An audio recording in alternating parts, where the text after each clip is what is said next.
మహానంది మండలం అయ్యన్నరుగు గ్రామంలో భారీ కొండ చిలువను పట్టుకుని అటవీ ప్రాంతంలో వదిలిపెట్టారు. మహానంది మండలం అయ్యన్నరుగు గ్రామంలో భారీ కొండ చిలువను స్థానికులు గుర్తించారు.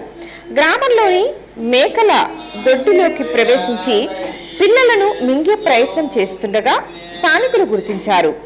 గ్రామానికి చెందిన స్నేక్ క్యాచర్ మోహన్ కొండ చిలువను పట్టుకొని సమీపంలోని అడవిలో వదిలిపెట్టడంతో గ్రామస్తులు ఊపిరి పీల్చుకున్నారు.